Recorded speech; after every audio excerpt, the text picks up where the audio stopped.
आखिर सीजीआई की नजर पड़ ही गई। सम्राट सरकार को सुप्रीम का झटका, ज्ञानेश बीजेपी दोनों को नोटिस, अब कुर्सी जाएगी, इस्तीफा देना होगा। नमस्कार, मैं हूं राधा राणा और आप देख रहे हैं प्यार भी। दोस्तों, बिहार से एक ऐसी खबर आई है जिसने बीजेपी की संवैधानिक समझ पर बड़ा सवाल खड़ा कर दिया है। बीजेपी पर बड़ा सवाल यहां पर खड़ा कर दिया है, जिसे जनता ने विधायक नहीं चुना, जिसे बीजेपी ने विधान परिषद भी नहीं भेजा, उसी को दो बार मंत्री बनाकर कुर्सी से चिपकाए रखा गया।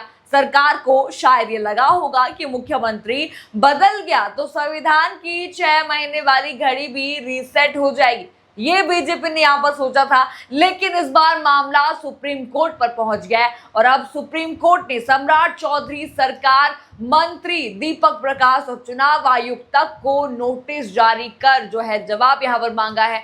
यानी सवाल सिर्फ एक मंत्री की कुर्सी का यहाँ पर नहीं रहा, सवाल यह है कि क्या सत्ता के दम पर संविधान की भी नई व्याख्या लिखी जा सकती है। क्या 6 महीने की संवैधानिक छूट को बीजेपी ने स्थायी जुगाड़ समझ लिया था? क्या सरकार को भरोसा था कि कोई पूछने वाला नहीं है, लेकिन अब सुप्रीम कोर्ट ने पूछ लिया है, आखिर किस कानून के तहत तुमने ये किया है। अब जरा पहले देखिए हिंदुस्तान की ये हेडलाइन आप देख लीजिए।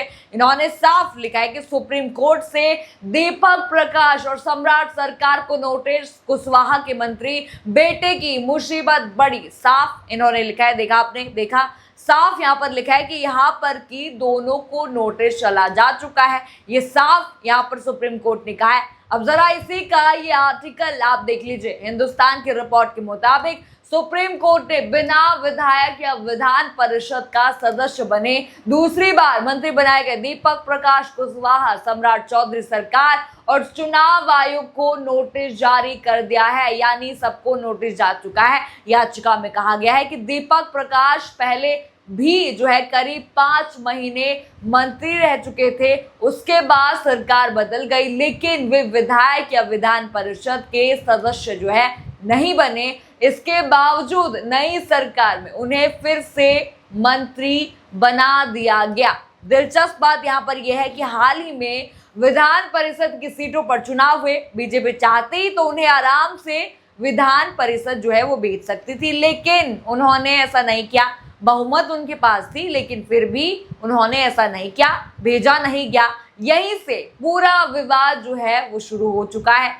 अब जरा आप ये ट्वीट देख लीजिए। INS हिंदी ने ये ट्वीट डाला है। वकील सुदीप चंद्रा यहाँ पर उन्होंने बयान इसका जो है साझा किया। उन्होंने कहा, शिकायत ये है कि दीपक प्रकाश बिना विधायक या विधान परिषद का सदस्य बने मंत्री बने हुए। उन्होंने कहा कि संविधान के अनुच्छेद 164(4) के तहत कोई भी व्यक्ति अधिकतम 6 महीने तक ही मंत्री रह सकता है। उसके बाद यदि वह विधायक या MLC नहीं बनता तो मंत्री पद पर भी नहीं रह सकता। साफ उन्होंने कहा, यानी कि मामला पूरी तरह से संविधान के अनुच्छेद 164(4) से जुड़ा हुआ है।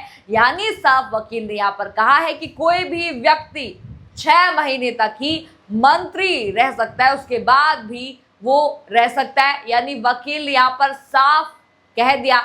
यहाँ पर बीजेपी की रणनीति साफ नजर आ रही है। उन्होंने सोचा होगा कि नया मंत्री बन गया है और 6 महीने और खींच जाएगा, यानी कि 6 महीने पहले हो गए, अब नया नेता यहाँ पर बन गया है तो फिर से 6 महीने इनको खींचा जाएगा। लेकिन अब सुप्रीम कोर्ट ने साफ इनको नोटिस जो है यहाँ पर भेज दिया है। अब जरा इनका जवाब भी आप देख लीजिए। INS हिंदी का ये ट्वीट आप देख लीजिए। जब मीडिया ने मंत्री दीपक प्रकाश से पूछा तो उन्होंने कहा, मुझे अभी तक आधिकारिक तौर पर कोई नोटिस नहीं मिला है। मीडिया से जानकारी मिली है, नोटिस मिलने के बाद ही कुछ कह पाएंगे, ये उन्होंने साफ साफ मीडिया से कहा।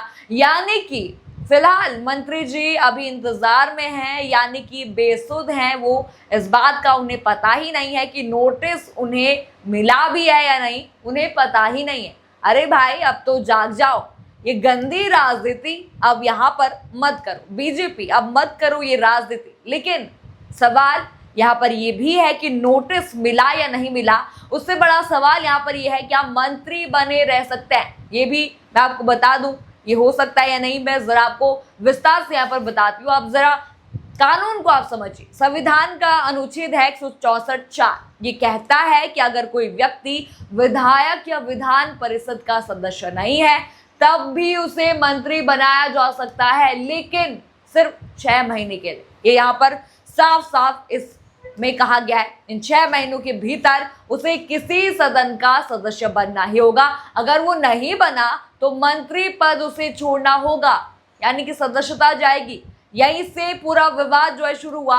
विवाद वहां शुरू हुआ जहां सरकार ने सोचा कि अगर मुख्यमंत्री जो है वो बदल जाए, नई सरकार बन जाए, तो शायद 6 महीने में फिर से शुरू हो जाएंगे, यानी पुरानी घड़ी बंद नई घड़ी चालू। ये जो है बीजेपी ने यहाँ पर सोचा, लेकिन संविधान में ऐसा कहीं नहीं लिखा है।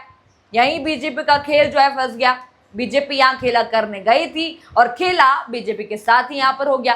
दीपक प्रकाश पहले नीतीश सरकार में जो है मंत्री बने, करीब 5 महीने वो मंत्री वहां पर रहे, फिर सरकार यहाँ पर बदल गई। सम्राट चौधरी जो है मुख्यमंत्री यहाँ पर बने और दीपक प्रकाश को फिर से मंत्री बना दिया गया।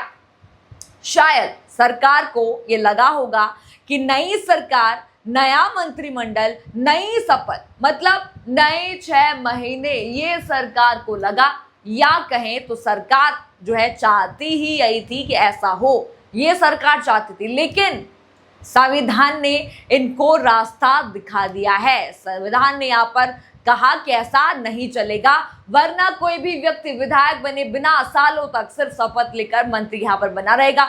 2 दिन पहले इस्तीफा, 2 दिन बाद फिर शपथ, फिर 6 महीने, फिर वही खेल, यानी कि ये खेल जो है यूं ही चलता रहेगा। साफ साफ यहाँ पर सुप्रीम कोर्ट ने कहा है अगर ऐसा होने लगे तो फिर चुनाव कराने की जरूरत ही क्या रह जाएगी। साफ यहाँ पर जो है सुप्रीम कोर्ट ने ये कहा है, और यही बात सुप्रीम कोर्ट जो है पहले भी कह चुका है। ये आपको मैं जरा बता दूं, रिपोर्ट आप देखिए, साल 2001 में SR चौधरी बनाम पंजाब राज्य मामले में सुप्रीम कोर्ट ने साफ ये कहा था कि 6 महीने की छूट एक अस्थायी संवैधानिक व्यवस्था है। इसे बार बार इस्तीफा देकर नई सरकार बनाकर या मुख्यमंत्री बदलकर रीसेट नहीं किया जा सकता। पहले भी ये कहा जा चुका है, यानी संविधान कोई मोबाइल रिचार्ज प्लान नहीं है कि सरकार बदली और वैलिडिटी फिर से शुरू हो जाएगी। ये यहाँ पर साफ है। तो अब आगे क्या होगा ये भी मैं आपको बता दूं। अगर सुप्रीम कोर्ट याचिकाकर्ता की दलील से सहमत होता है, अगर वो सहमत होता है, तो दीपक प्रकाश का मंत्री पद जाना लगभग तय है, तय माना जा रहा है कि जाएगा ही जाएगा। वो तो जाएंगे, साथ में सम्राट चौधरी भी यहाँ पर जाएंगे। साथ ही सरकार को ये भी बताना होगा कि जब विधान परिषद का रास्ता खुला था तो उन्हें सदस्य क्यों नहीं बनाया गया, तब क्यों नहीं बनाया गया? क्या जानबूझकर यहाँ पर संवैधानिक व्यवस्था को दरकिनार किया जा रहा है? तुम जो है संविधान के इन नैतिक मूल्यों का मजाक यहाँ पर उड़ा रहे हो। क्या राजनीतिक सुविधा संविधान से ऊपर रखी गई? ये साफ साफ यहाँ पर सुप्रीम कोर्ट पूछेगा। यही सवाल अब कोर्ट के सामने है। अब देखना दिलचस्प यहाँ पर होगा कि सुप्रीम कोर्ट इस मामले में क्या फैसला देता है। लेकिन इतना यहाँ पर जरूर है, जो सरकार को ये लगा था कि मुख्यमंत्री बदलने से संविधान भी बदल जाएगा, उसे अब सुप्रीम कोर्ट के सामने संविधान की किताब खोलकर जवाब जरूर देना पड़े। और लोकतंत्र में यही सबसे बड़ा बात है, सरकारें बदल सकती हैं लेकिन संविधान नहीं। यानी कि बीजेपी, आप जो खेल करने गए थे, संविधान या सुप्रीम कोर्ट कहें, तो आपका खेल यहाँ पर खत्म होता दिखाई दे रहा है। आपने जो भी सोचा था, सारी अटकलें यहाँ पर खत्म हो चुकी है आपकी। आपको क्या लगता है इस खबर पर? हमें कमेंट करके जरूर बताइए। खबर आपको पसंद आई हो तो चैनल को लाइक करें, शेयर करें, सब्सक्राइब करें और बने रहिए PRB के साथ। धन्यवाद।